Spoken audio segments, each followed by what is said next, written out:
E aí, habitantes da diversidade, hoje a gente está aqui para começar nosso primeiro episódio. Eu sou a Tamara Braga, eu sou uma mulher negra de cabelo azul, e eu estou aqui com os meus dois convidados especiais do dia. Muito bom dia, boa tarde ou boa noite. Eu sou a Lua Manzano, tenho a pele branca, os cabelos cacheados até abaixo dos ombros. Estou utilizando a nossa camiseta maravilhosa da diversidade. E aqui do lado eu tenho um convidado mais que especial, sem esquecer também que eu estou usando um batonzinho vermelho para te receber. E aí, pessoal, tudo bem? Eu sou o Paulo Rezende, sou um homem pardo de cabelos curtos, uma barba mediana, usando um óculos cor de caramelo Sanden, que é um tom bem específico, e com uma blusa azul.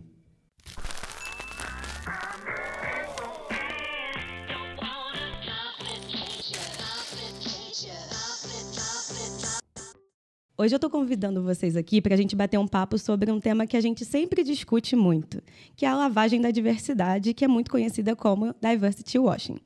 Então, eu vou começar perguntando para a Lua. Para a gente conseguir se contextualizar com tudo isso, eu queria te perguntar o que é diversidade, né? O que é inclusão, para a gente poder dar uma explicada para o pessoal, para a gente depois começar a explicar da onde vem esse tema da lavagem da diversidade. Perfeitamente. Bom, a diversidade nada mais, nada menos que é todo o coletivo social de recortes, interseccionalidades, né? É a pluralidade que a gente vive na sociedade, mas muitas pessoas ainda não assimilam. A inclusão é a gente permear oportunidades, espaços e desenvolvimentos para a gente ter também equidade, né, sem esquecer da sigla. E a equidade é justamente o processo de equanimidade e o pertencimento, finalmente, né, é esse sentimento de que não adianta a gente chegar nesses espaços. A gente tem que chegar em equidade e falar: estamos aqui, vencemos.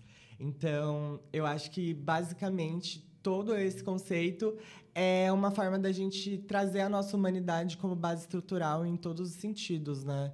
E não só a humanidade, a gente tem que ter responsabilidade a partir do lugar que a gente está. Então, por exemplo, eu, como uma pessoa de pele branca, que sou uma travesti, estou em interseccionalidades, eu tenho o dever de olhar para os outros recortes também, que não estão só em mim. Então, eu acho que quando a gente fala desse lugar, é um resgate justamente das pessoas entenderem que todo mundo é interseccional ou está diretamente conectado com uma pessoa interseccional. Perfeito, Lua. Agora eu vou mirar em você um pouquinho. Eu queria que você explicasse para a gente, Paulo, sobre o que é essa diversity washing que a gente tanto fala, porque a gente ouve muito, mas não tem muita explicação sobre, e depois a gente discute um pouquinho sobre as problemáticas que envolvem esse tema. Vamos lá. Eu acho que é uma jogada estratégica, né? Hora da gente fazer aqueles bate-bolas mais tensos. Acho que é uma jogada estratégica que as pessoas estabelecem para fazer o mínimo e transformar esse mínimo numa coisa plausível, assim. De alguma forma, tem uma pessoa negra na minha equipe. Legal, mas e as outras equipes têm? Geralmente não. Quem é essa pessoa negra? Aí pegando interseccionalidades também. Então, é muito uma jogada de marketing que é feita para poder deixar a aparência muito mais bonita do que a realidade que a gente tem, né? E aí a gente evolui para essas problemáticas de que, cara, é teto de vidro, é uma fragilidade imensa que a gente tem quando a gente estabelece esse cenário e principalmente quando as pessoas de fora, e aí tanto para quem quer entrar numa empresa, numa instituição ou para quem quer investir, etc e tal, de que você se engana. Você pensa, putz, isso daqui tem um cenário que eu achei que tinha, então vou arriscar nisso daqui. Muitas das vezes a gente entra e dá com a cara no muro, dá de cara com esse teto de vidro e fala, ok, se cair qualquer coisinha ali, a estrutura inteira, né, que era muito forte, muito bem estruturada, ela cai. Perfeito. Eu queria fazer só um adendo acerca disso, porque quando a gente fala de lavagem da diversidade, a gente também não pode esquecer do tokenismo, né? Então, esse termo apareceu ali mais ou menos em 60, onde Martin Luther King Jr. Fala justamente que a representação de corpos pretos ali em espaços midiáticos eram basicamente em base de tokens, porque essas pessoas não tinham poder de fala e de estrutura. Então, basicamente, você tem ali um roteiro e você é uma representação física que faz as pessoas terem o sentimento de pertencimento, quando na realidade não. É só uma estratégia. É isso. Eu vejo isso muito acontecer dentro das empresas. Eu não sei se nos lugares que vocês trabalharam isso acontecia muito, e acaba que isso fica muito superficial. Então, eu queria que vocês trouxessem alguns exemplos de tokenismo ou de lavagem da diversidade que vocês já presenciaram e que tenham a ver com a parada, né, e todo o mês de junho. Vai, Lu.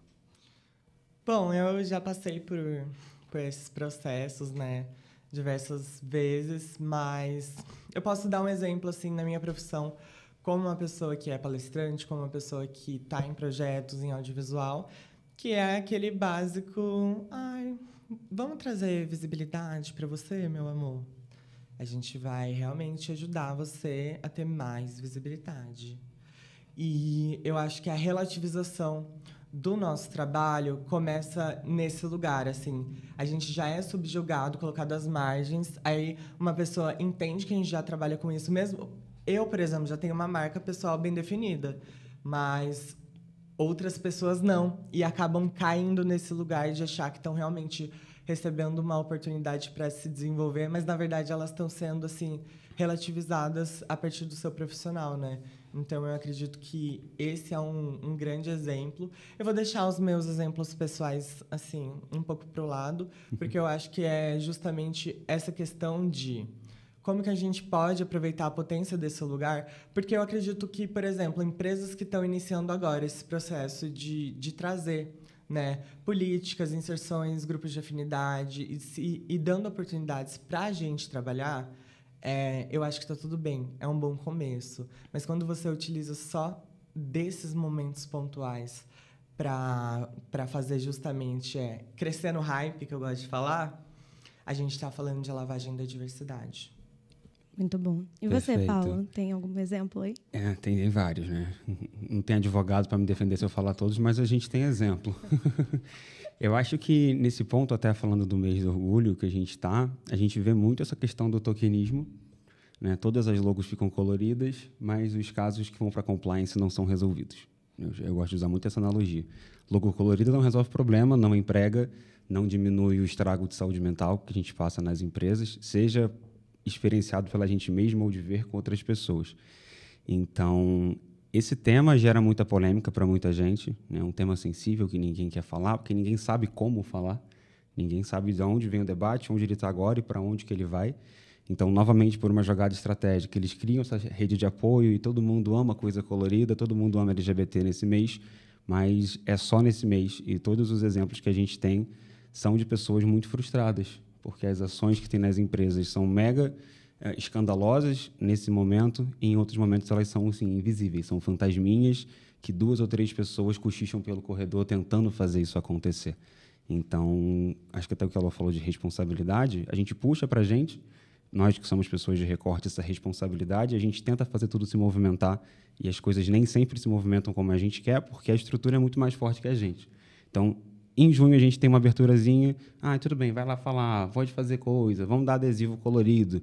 E depois esse debate volta para esse processo de tokenismo, volta para essa coisa mínima que é vendida como uma coisa máxima, né? E aí falta muito dessa capacidade de organização das empresas de criar uma coisa que, mesmo que não tenha a mesma visibilidade ao longo do mês de junho, porque é um passo muito grande, mas que tenha uma consistência, que a gente possa falar sobre os temas ao longo do ano e, principalmente, não falar sobre temas de se orgulho, né? Existem temas muito mais tensos do que o se orgulho, porque para a gente poder se orgulhar, para a gente poder desfilar na empresa de cabeça erguida e falar, legal, essa sou eu estou aqui uma pessoa do jeito que eu sou, e se alguém se incomodar, tudo certo, eu tenho um ambiente que me permite ser quem eu sou, né? Então, também tem esse ponto do orgulho. Existe muita coisa que a gente tem que caminhar antes de chegar no ponto de orgulho e de balançar a bandeira de todo mundo aqui está muito feliz. Eu acho que eu queria até quebrar a quarta parede aqui e dizer empresas maravilhosas, pessoas do RH, do marketing, me chamem em julho, depois me chamem novamente. Eu adoro voltar, isso consolida a nossa parceria. A gente desenvolve cultura não apenas de uma maneira pontual, né? Então, eu acho que a gente aqui na diversidade traz justamente essa resposta, né, para o mercado que ainda carece de interseccionalidade e, principalmente, protagonismo, né? Perfeito. E romper esse calendário que a gente tem, né? Esse calendário ele ajuda a organizar as ideias de uma forma que todo mundo fale de uma coisa muito parecida ao longo do ano. Então, a gente tem esse momento coletivo, mas isso não é a regra escrita em pedra.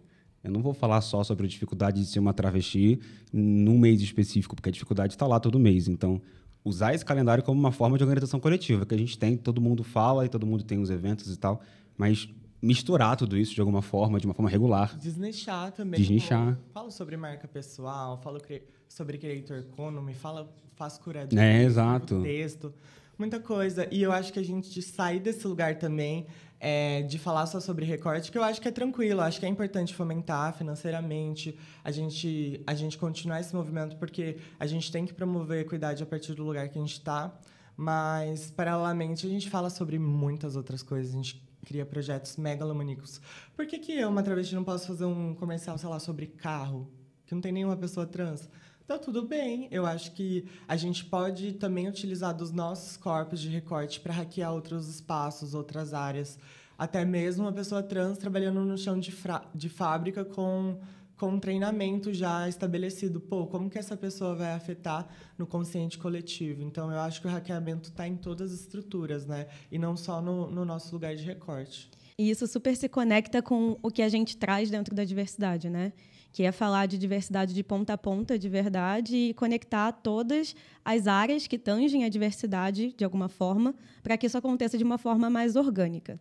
Então, você aí, empresa que está ouvindo a gente, acho que é super importante que vocês percebam que o dinheiro que está lá no marketing, ele dá super para trazer impacto social internamente na empresa. Então, não adianta investir 5 milhões de reais na parada e não contratar pessoas trans e não desenvolver as pessoas LGBT que estão dentro da sua empresa.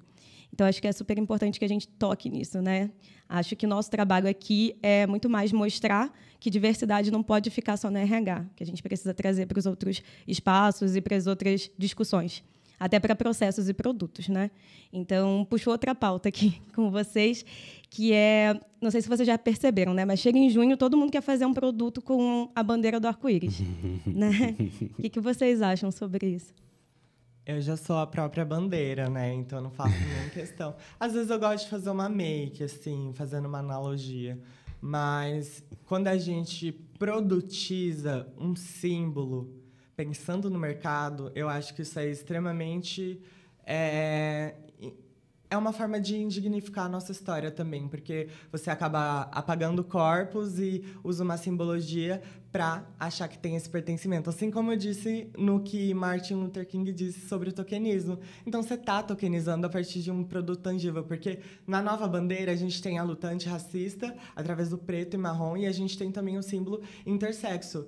E as pessoas intersexo nas comunidades LGBTQIAPN+, são as mais excluídas e que são violentadas ali durante a infância, né? Então, as pessoas não têm autonomia de escolha, assim como, por exemplo, eu tive como uma travesti. Eu passei por um processo de afirmação de gênero e muitas vezes as pessoas não têm essa oportunidade. Então, as pessoas se perdem nos significados e pensam mais numa simbologia, acreditando que estão fazendo. Inclusive, pessoas do nosso próprio recorte também acabam esquecendo dos rostos e das interseccionalidades que estão por trás da bandeira, né? Esse processo é uma reflexão, essa questão que você falou de produtos, é de quem e por quem, né? Porque Sim. De quem, talvez de uma empresa que faça, mas por quem? Não é pela gente. É um fato, assim. Se você tem uma empresa que, sei lá, vamos destinar aqui um dinheiro para um grupo de treinamento que vai produzir coisas sobre isso, pegar ali um coletivo, eu não lembro o nome, mas aqui em São Paulo tem um coletivo de costureiras que são só trans. Pode falar palavrão? Pode. Chama Fudida Silk. Então, imagina se uma empresa pega essa galera e produz. Tem a Transmoras também. Tem algumas. Eu já vi algumas amiga reportagens. aqui na produção, inclusive, uma trans maravilhosa, a Rô Vicente, está puxando para a gente conhecer também o Ateliê Transmoras. Procurem mais. Elas participaram ali de um programa no Plim Plim ao vivo, então procurem. É isso, tem bastante. E se uma empresa pega um grupo desse e apoia, e desenvolve, faz um projeto e eles produzem tudo aquilo ali, aí é outra história, né? Aí é de quem por quem com um outro destinatário. Mas enquanto é deles por eles, e a gente é só simplesmente um meio de produzir alguma coisa, um meio de literalmente a gente ser usado para isso, aí eu acho que vai complicando. E existe uma falta de consciência sobre isso, porque existe muito esse conceito de tudo é favor para a gente. É tipo assim, cara, vocês são os fudidos da sociedade, se agradem com isso, tá tudo certo. Eu vou fechar Paulista para vocês. As pessoas querem passar e não pode, sabe? É um favor na cabeça deles pra gente. E aí levar para esse ponto de não é um favor para a gente, é um favor para vocês, que vocês mesmos estão fazendo, usando a gente para ganhar dinheiro, no fim das contas, né? E vamos combinar uma coisa? Vamos falar de dinheiro? Vamos falar de dinheiro. Não tem problema a gente acessar dinheiro. Imagina que legal a gente produzir um audiovisual com interseccionalidade, com pessoas de recorte produzindo ali, porque geralmente são agências de publicidade que fazem essas ações. Então, é o que o Paulo está falando, né? Quando a gente usa esse dinheiro para ter uma redistribuição de renda, dando oportunidade para pessoas de recorte, a gente não está mais falando de tokenismo, a gente está falando de investimento em pessoas de recorte, a gente está falando de diversidade, equidade, inclusão e pertencimento na prática, né? Porque eu acho que muitas vezes a gente entra nesse lugar de crítica, mas a gente não pode esquecer que o capital dá a oportunidade de um fomento, até mesmo tipo, de um alimento e de um aluguel para uma pessoa, né? Então, eu acredito que existe uma inversão de valores e os poderes ainda estão alinhados com pessoas que têm acessos e privilégios, né? E o pessoal acha muito que a questão de responsabilidade social é uma coisa muito, assim, divina, inalcançável, é um sonho do mundo, é um sonho da ONU. E a principal ação de responsabilidade social é dinheiro, cara. Sim. É eu pegar a galera que está assim, na merda de dinheiro e empregar com um salário digno, com um trabalho, um ambiente de trabalho digno, que ela possa crescer e se desenvolver.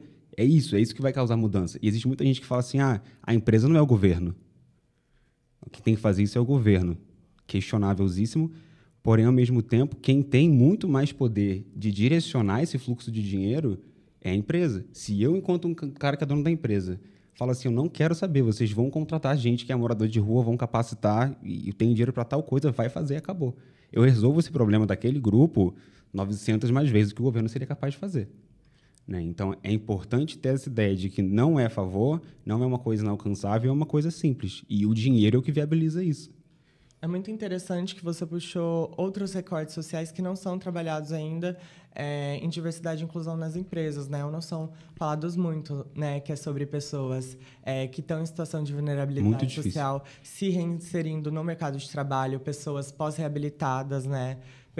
Pessoas que passaram por outros processos, né? De saúde mental, né? Neurodiversidade, quando a pessoa se afasta e volta. Então, eu acho que é pensar nesses lugares. Eu queria até me usar de exemplo. Porque eu, por exemplo, poderia usar do meu recorte para fazer uma autolavagem da diversidade. Eu poderia acessar as oportunidades e não compartilhar. Mas eu entendi que eu poderia fazer uma economia coletiva LGBTQIAPN+, a partir do que eu tenho acessado.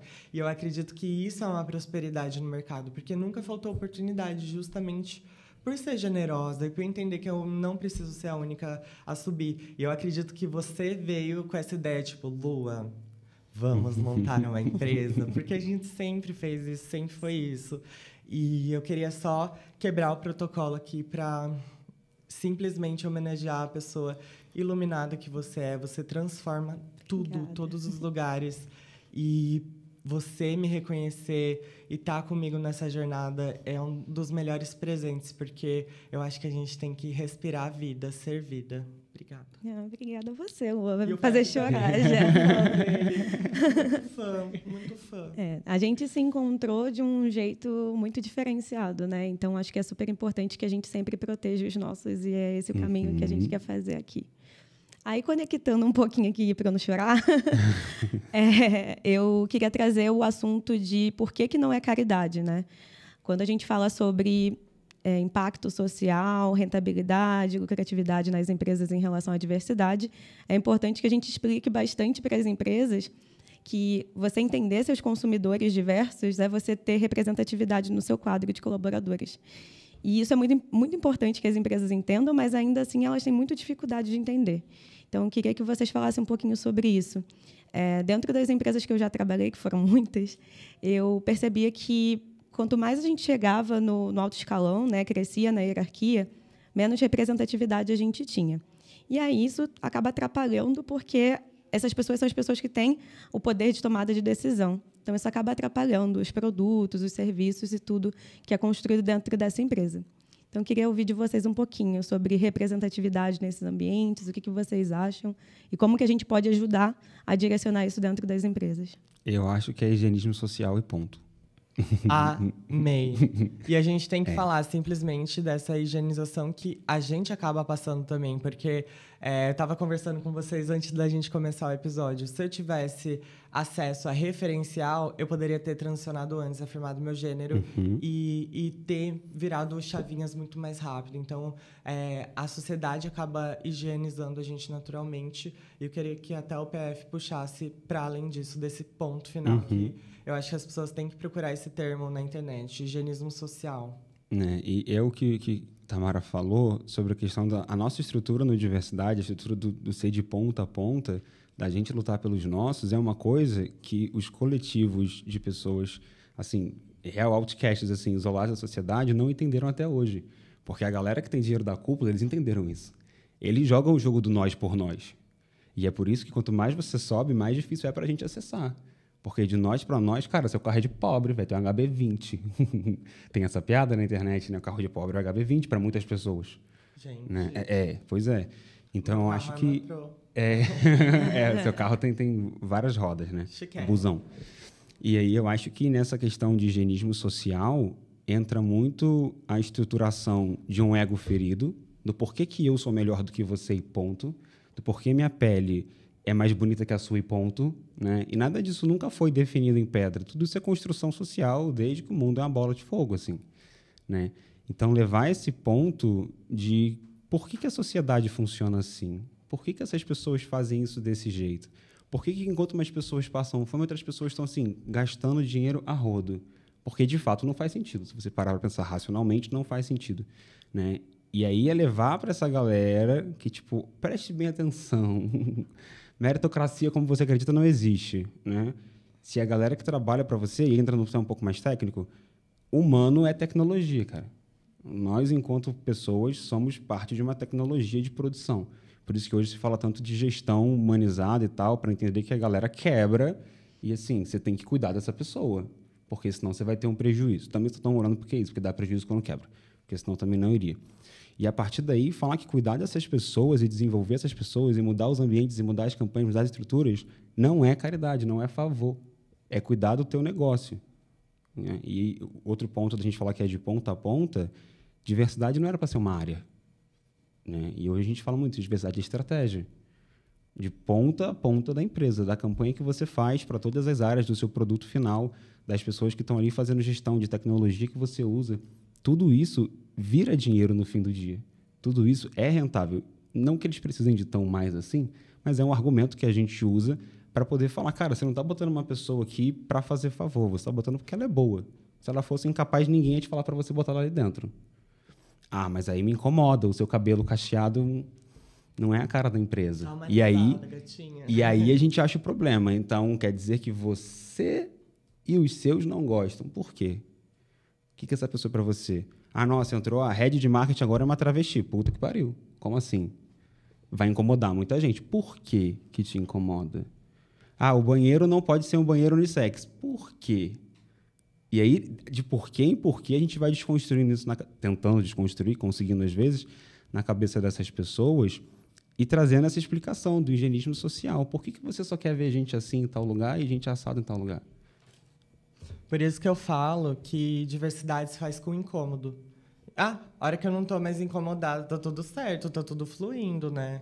Então, é sobre o incômodo e é sobre a gente articular como que essa estrutura vem. E aí você veio dissecando como a lavagem da diversidade, ela não está só nesse meio do marketing, como o investimento financeiro vem, é nas camadas internas, né? Boa. Eu ia trazer esse ponto agora, na verdade, porque agora, acho que tem um ano e meio, a gente começou a falar muito sobre marca empregadora, né? E as empresas não sabem como fazer isso e deveria ser uma coisa super básica se a diversidade estivesse funcionando da melhor forma possível. Então, eu vou trazer essa pergunta para vocês. O que vocês pensam sobre marca empregadora e como que uma empresa pode fazer essa marca empregadora ser forte e verdadeira e, principalmente, genuína, né? Porque a gente sabe quando não é genuíno. Agora, a gente está começando a ser mais crítico em relação a isso. Acho que fica muito mais fácil de perceber. Mas queria que vocês dessem essa dica, tanto para a empresa quanto para o candidato, para ele conseguir entender se aquela empresa realmente faz diversidade ou se é só realmente essa lavagem de que a gente está tanto falando. Eu acredito que o employer branding é literalmente um dos segredos da cultura. E quando a gente fala de cultura, a gente entende como que essa empresa se estabelece. E aí, como que a gente internamente cria uma comunicação interna para que as pessoas se comuniquem. A gente cria ambientes de conexão entre as pessoas ali no ambiente laboral. Como que a gente cria estratégias externas de comunicação para poder atrair talentos que já estejam alinhados com esse lugar. Como que a gente aproveita de pessoas que estão ali dentro para poderem também fazer crescer a marca empregadora, né? Como que a gente trabalha com algo que vai além do básico, né? Além de contratar uma agência para fazer algo pontual, né? Eu acho que é transformação de cultura e, paralelamente, como que você consegue fazer com que essas pessoas que estão dentro da empresa também desenvolvam uma marca pessoal para elas terem uma carreira a longo prazo que é fomentada a partir da história delas e como elas se colocam ali. Então, tanto online, tanto offline, e como que você pode promover explicitamente o que vocês estão fazendo para também não enganar, né? Não ser aquela isca que não vem um peixe vegano, né? Tem um exemplo que eu acho legal da gente usar, é uma marca de roupa, se não me engano, a Target, e ela colocou alguns produtos, algumas coisas com estampas LGBT nos Estados Unidos, e a galera ficou puta, foi lá e quebrou tudo. E tem vários vídeos de conservadores indo lá e quebrar e tal. E a Target sempre faz, no mês de junho, essa campanha, bota um monte de coisa colorida na frente. Esse ano, e tiveram muitas coisas que aconteceram nos Estados Unidos, esse ano eles deram para trás, tiraram tudo da frente e colocaram no fundo. Sim. E aí eles deram o argumento para a mídia de que estava ficando perigoso para os funcionários, né? A galera revoltada e tal. E aí a mídia hoje, como adora cada vez mais do que nunca uma fofoca, foi nos funcionários. E todos eles falaram, em nenhum momento o quesito segurança da equipe foi mencionado. Mencionaram que deu problema, o povo não gostou, bota para o fundo para não tirar. Esse exemplo que você acabou de dar, eu falei no podcast que eu faço parte, o Bom Dia Bicho, eu apresento algumas vezes, né, durante o mês. Desse justo exemplo, e o que mais incomodou, de acordo com a matéria que eu li, era um maiô que tinha uma forma de aquendar, né, de ajudar mulheres trans e travestis a terem mais um conforto ali na hora de colocar o maiô. Então, olha que exemplo gigante de lavagem da diversidade que a gente tem nisso, né? Então, employer branding não é produto, employer branding é pessoas, é cultura. E às vezes a gente esquece que branding tá só no lugar do marketês, né? E tu viu que ficou pior do que isso, né? Eles levaram para o ponto de falar que eles estavam fazendo esse tipo de peça que ajuda a aquendar para crianças. Lembro. Levaram para isso. A criança sempre é a moeda de troca, né, do conservadorismo para falar. Levaram para isso. E aí, o que é employer branding?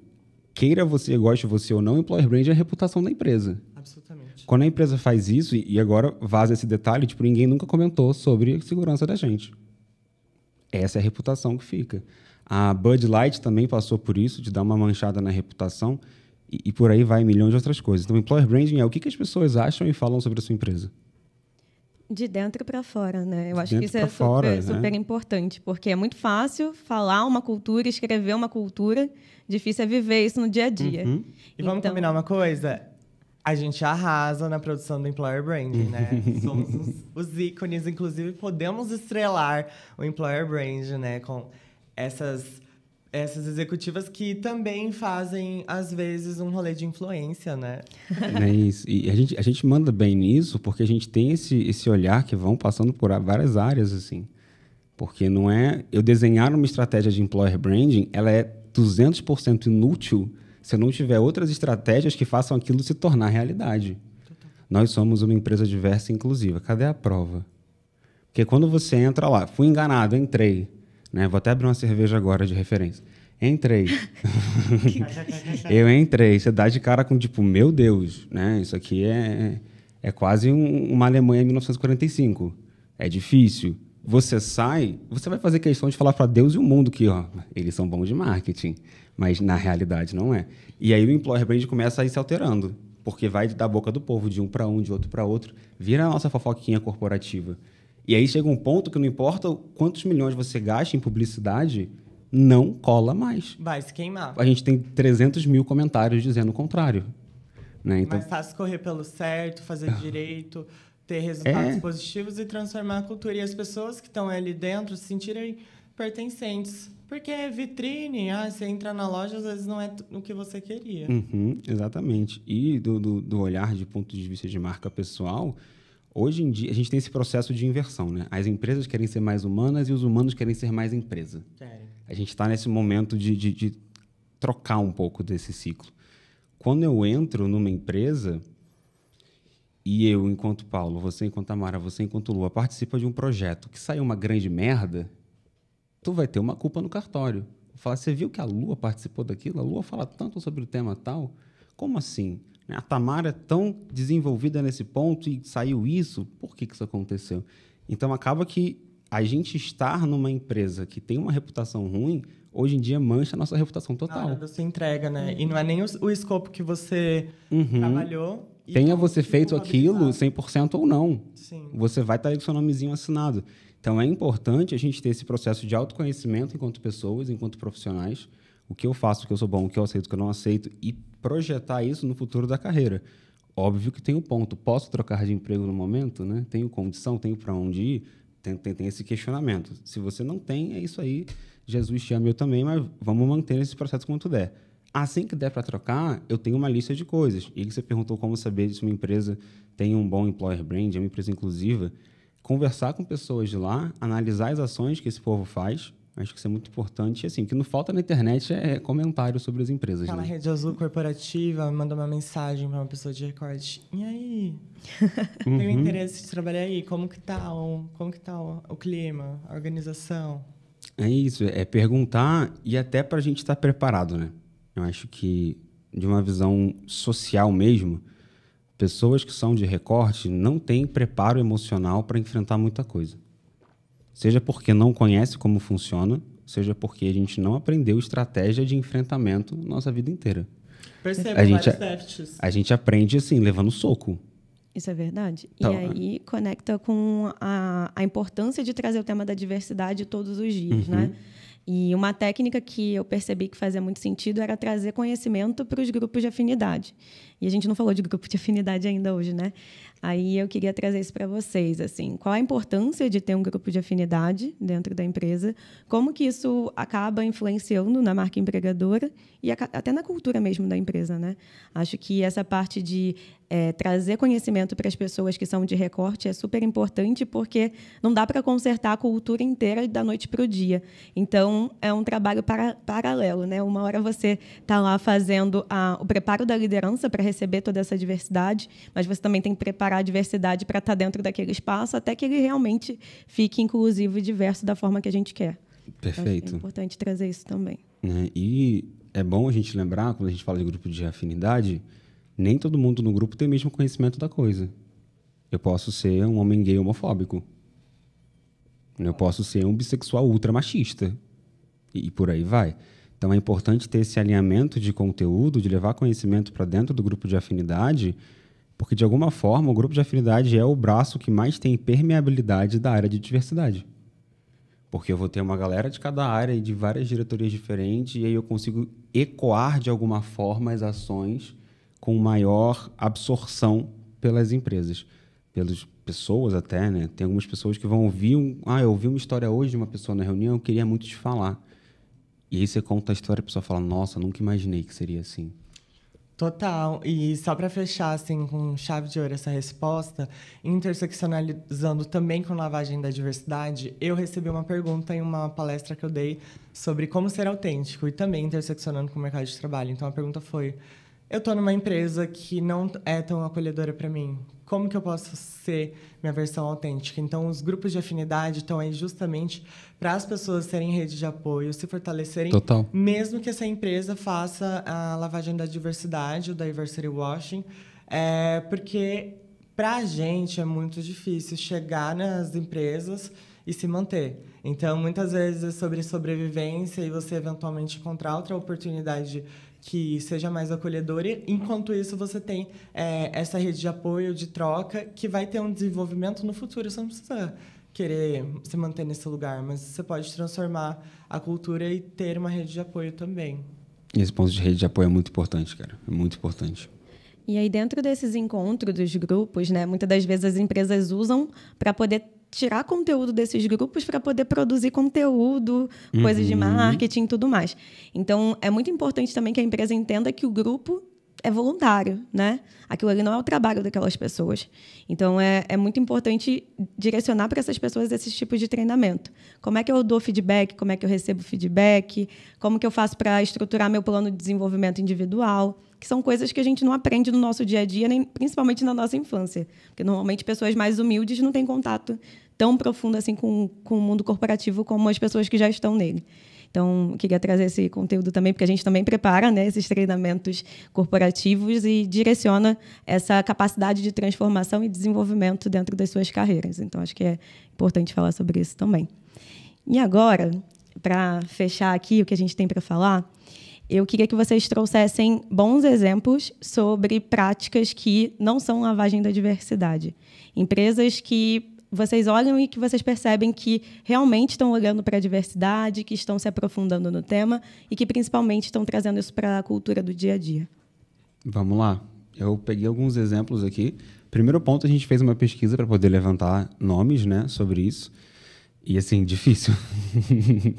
Difícil. A gente pode ver 2 ou 3 frentes muito boas, mas garantir que é 100% é complicado. E daí a gente já pega esse dado como um dado importante da necessidade da gente trabalhar isso. Primeiro dado que a gente conseguiu aqui foi da Boticário. Tem um movimento chamado Movimento Diversa Beleza, banco de imagens, que é um projeto Mulheres entre parênteses, né, visíveis, né, transformando pessoas invisíveis em pessoas visíveis. A gente tem Fenty e Savage Fenty, da Rihanna, um exemplo assim perfeito, e depois eu falo o terceiro. Esses 2 primeiros pegam toda a diversidade que a gente tem. A Savage Fenty e a Fenty não fica preso em gênero nem nada, mas é como que eu posso fazer com que todas essas pessoas reais e que existem possam existir nesse meio super restrito da comunicação. Quando eu falo de uma produção de audiovisual, quais são as caras que estão sempre por lá? Porque são as mesmas, né? Mesmo as mesmas pessoas, as mesmas feições, os mesmos símbolos. Então, uma coisa simples, como uma empresa parar e falar, como que eu posso pensar, e voltando porque a Tamara falou de consumidor final, muita gente não entende, o que tem a ver com consumidor final, né?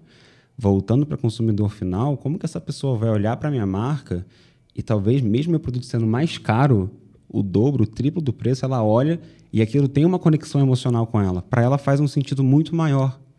Caramba, essa pessoa é que nem eu. É um corpo gordo e é uma pessoa linda. Então, talvez eu possa me questionar de que eu, enquanto um corpo gordo, sou uma pessoa linda. Né?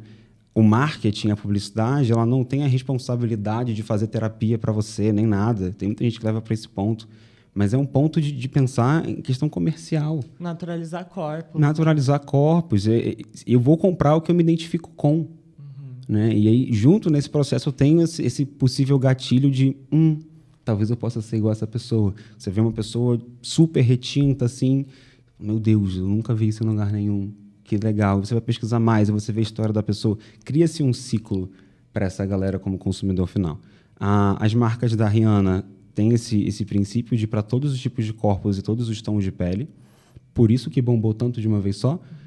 Se a gente for pegar a parte de maquiagem na internet, sempre tem aquela galera que fala assim, para esse tom de pele, pega a A1 e a A2 e mistura 30% de uma com outra e faz o seu tom de pele. Tem que rolar uma química ali para poder desenvolver isso.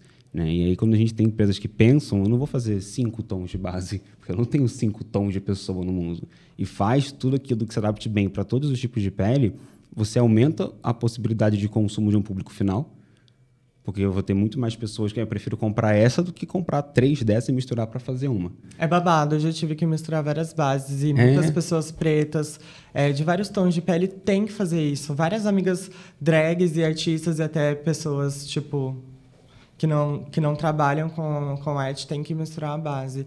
E eu queria dar um exemplo também que eu vivi, que é com a empresa Top Desk, que é uma empresa de tecnologia da informação, onde eu fui convidada para fazer uma palestra sobre como a arte drag foi criada por travestis.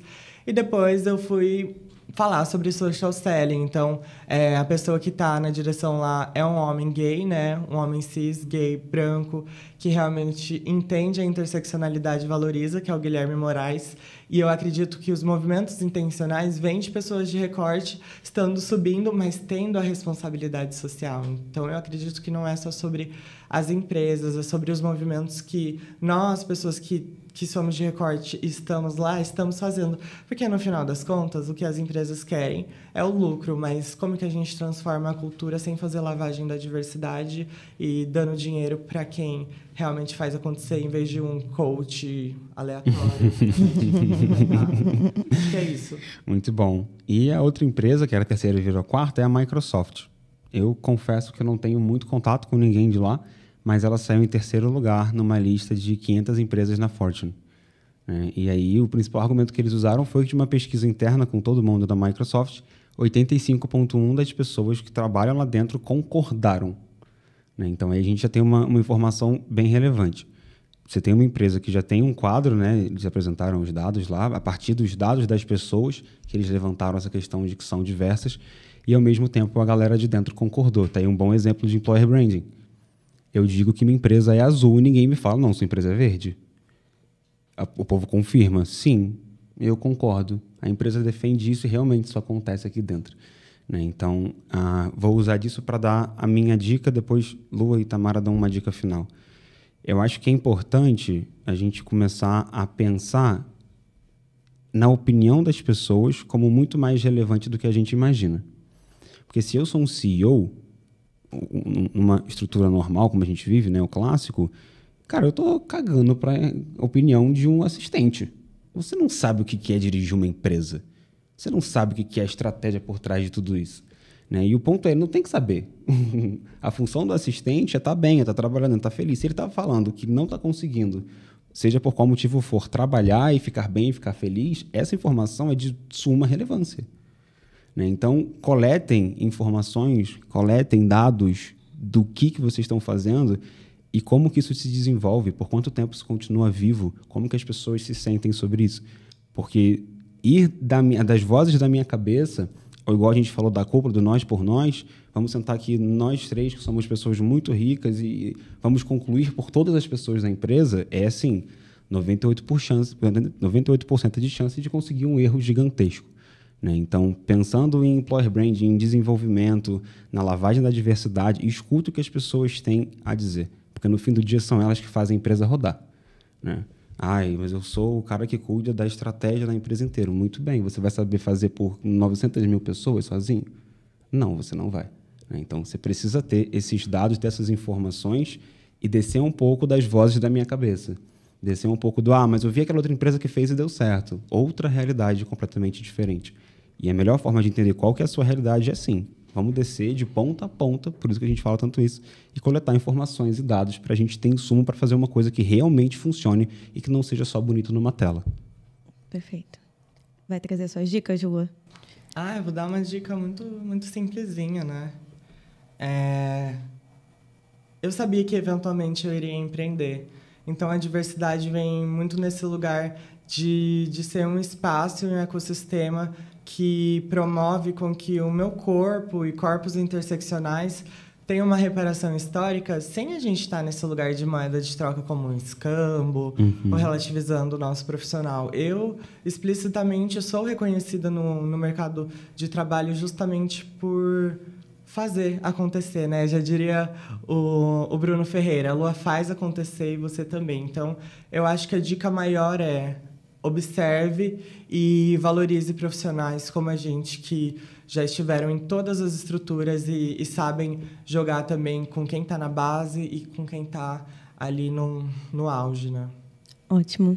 Eu tenho uma dica primeiro para as empresas, né? Acho que é super importante que a gente fale sobre como trazer diversidade para dentro de todas as áreas. Então, fazer esse mapeamento de dados, como o PF falou, é super importante porque você vai conseguir entender como que cada área está, porque cada área também é outra empresa dentro da empresa, né? Porque muda muito em relação à gestão, ao formato da área e tudo mais.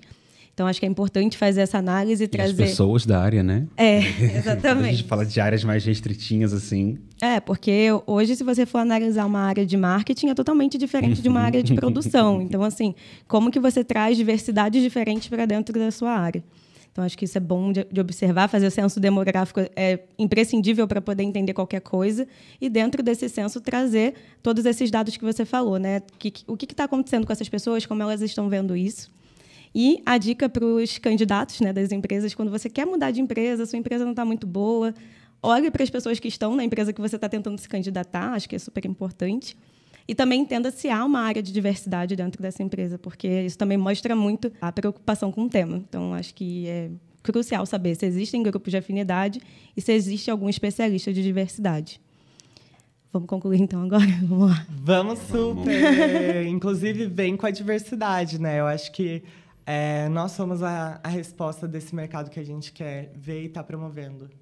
É isso. Acho que a conclusão total da nossa existência e a similaridade de todo mundo aqui dentro é a gente entendeu a gente enquanto potência, a gente aprendeu meia dúzia de habilidades de enfrentamento, não somos imunes ao que a gente passa de ruim, mas a gente entendeu o rolê do vamos dar mãozinha a todo mundo aqui, que o meu ponto fraco com o seu ponto forte talvez consiga juntar e a gente começa a criar uma frente unificada que vai resolvendo isso. Já estamos trabalhando com todo mundo, inclusive. Estou amando. Pois é, eu acho que nosso propósito enquanto pessoas e enquanto coletivo profissional é o mesmo. Vamos juntar todo mundo, dar força para todo mundo, porque é literalmente a única forma da gente conseguir movimentar para frente o que a gente está tentando movimentar. É a gente começar a criar essa sensação de que a Lua fala muito isso, cada vez que eu existo melhor um pouco, eu me torno um símbolo de resistência, talvez não para mim mesmo, não para você mesma, mas para outras pessoas que olham e falam, cara, algum jeito para chegar lá tem, né? Então, reflitamos sobre isso, do quanto que a gente, enquanto pessoa, quanto a gente se melhora, se entende, se aceita, se conhece, a gente se torna potência, não só, acho que menos potência para a gente e muito mais potência para outras pessoas que começam a ter uma possibilidade de sonhar, que é uma coisa que a gente provavelmente começou a ter com bastante mais idade, porque não somos expostos a isso o tempo inteiro. Isso super conecta com o que eu estou vivendo hoje, né? Acho que eu sofri muito dentro de vários ambientes corporativos até entender quem eu era, o meu poder e o quanto que eu conseguia transformar os espaços. Então, acho que isso é uma dica super importante também. Quanto mais a gente se conhece, quanto mais a gente se ama e encontra pessoas que reconhecem isso na gente, mais a gente tem um poder para começar a falar não para as coisas. Porque durante muito tempo eu sempre falei sim, porque eu precisava comer, precisava ter uma casa para morar e tudo mais. E hoje, quando eu tenho um pouquinho mais de estabilidade, eu posso cuidar mais da minha vida e de mim, eu consigo entender onde eu posso caber e onde eu não posso caber. E aí super conecta com marca empregadora, né? Qual é o lugar que eu quero estar, qual é o lugar que me faz bem e me faz feliz, que é aquele indicador de felicidade que as empresas estão tentando trazer. Então, queria agradecer a vocês dois por estarem comigo. Vocês sabem que vocês são minhas pessoas no mundo. E estou muito feliz de a gente estar aqui trocando e se amando e conseguindo trazer cada vez mais diferença para o mercado. É isso. Primeiro episódio de muitos de diversidade. Nos acompanhem, porque iremos gravar outros episódios muito bons também. Então... Boa. Já estamos agora com 1.000 habitantes. 1.000 habitantes, no LinkedIn. Pois é. Não deixem de seguir a gente e... É isso. A nossa produção de conteúdo está acelerando cada vez mais. Cada vez vai ter coisa melhor por lá. Dá o @ de vocês aí para o pessoal seguir. Vamos também. lá. Meu nome é Paulo Rezende, @pf.rezende. @Lua Manzano, com S, Mansano, em todas as redes. O meu @, gente, é @tamaravilhosa, tem 2 As depois do M. E a gente tem o nosso @ do Instagram do Diversidade, né? É diversidade com c.br no Insta. E podem procurar a gente também no LinkedIn, tá? Diversidade com C. E o meu LinkedIn também tá lá como Tamara Braga. Então, muito obrigada por terem acompanhado a gente até agora. E vamos para o próximo episódio em breve. Espero que vocês continuem acompanhando a gente.